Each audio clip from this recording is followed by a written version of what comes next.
sometimes rough things just walk in your door and you have to greet them and try to deal with them the best that you can. Here's what happened to me last week. On Monday morning, I was leaving my cottage in Michigan, and I had just buckled into the car and set up my GPS for my drive back to the Chicago, and my phone pinged for my security camera in my apartment.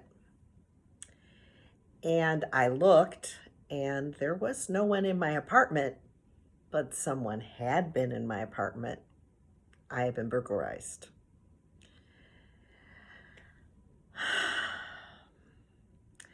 So I had to decide what to do. All the cupboard doors were standing open, and I knew from past experience that that's what that meant. I hadn't left them like that. So I sat in the car for a minute trying to decide what to do. At best, it's a 2.5 hour drive back to Chicago. So I decided to call my neighbor, and after checking, she called back to say that I had a broken window and the back door was open. It had to have occurred the night before. She was so kind. She called the police and stayed with them while I drove back. During the drive, I talked to the police and I talked to her, and I called my daughter and my sister, who let me vent. Then when I stopped for gas, I texted my handyman to see if he could come and fix the window that very afternoon. I had to harness a lot of inward calm. I needed to drive back safely. Screaming and crying and stamping my feet were all things I wanted to do, but they really weren't options. I didn't know what I would find when I came to my apartment. I know from experience that I don't have a lot of what burglars want. I don't own weapons. My jewelry is mostly vintage costume stuff. What was required of me was to just practice patience and calm. And patience and calm take practice.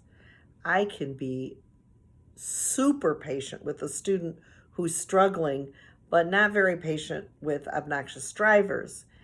I have practiced and practiced and practiced the calm over the years. I have to say that all that practice paid off that day. I got home without any problems to find 2 police officers standing in front of my condo. The burglar had made quite a mess, but hadn't broken anything other than that window. The fingerprint expert made a big mess too, but he didn't find anything. They took maybe $15 in cash and one of my very unexciting prescriptions. They didn't steal my favorite bits of jewelry. The things that were most precious to me were still there. My family and neighbors checked up on me. My handyman was my complete and total hero. He cleaned up all the glass, removed the broken window, and ordered a new one, and boarded up that gaping hole in my kitchen. He also chatted and made sure that I was okay. I felt blessed as I straightened up the house, washed all the clothing that was pulled out of the drawers and laying all over the floor, and I smudged every corner and inch of this house. I managed to get through this whole ordeal with more calm than I could believe. It frankly amazed me.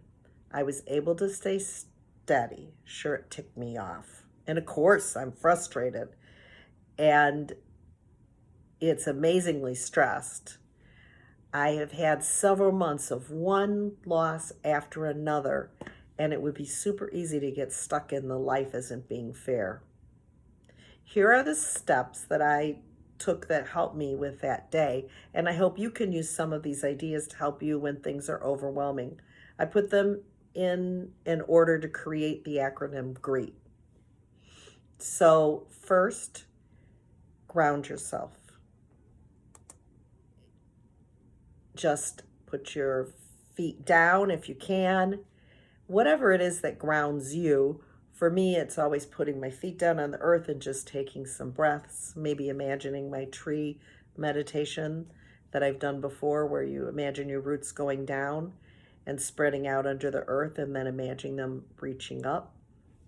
And that's the R, is that reaching up to source to protect you, reaching out to the people that you need to help you and the people that will watch out for you. For me, that was my daughter and my sister, who I knew were available that day for me to get in touch with. Then exhale out all the old air and fill your lungs with fresh air to get yourself re-energized, and you're actually breathing in a way that's not going to let you get all worked up. Express thanks. You know, you have things that you can be grateful for. I was certainly grateful for all the people that helped me. I was grateful that the burglar, while they emptied out my drawers and dumped stuff, and it was a hassle to get my prescription refilled, really what I was thankful for was I was safe. There wasn't worse damage. I'd had my laptop with me, so that didn't get taken. And it could have been so much worse. And then turn the whole situation for the T, that final T in great, turn the whole situation upside down. Look at it, look for the opportunity or the positive. So as I was washing and refolding all those clothes that had been dumped all over, it's nothing like having the cops walk around the house while your underwear's laying all over the floor. But there it was. And as I washed it all and all my shirts and all that stuff that was out, I thought, I haven't worn this shirt in 4 years, not even ever. So it went in the Goodwill pile. So I actually used it as some time to clean the closets. It also made me think about the fact that I love where I live and I'm not interested in moving. So, turn it on your head and give it an opportunity to think about what is the positive that comes out of the situation. So when overwhelm hits, remember to greet it.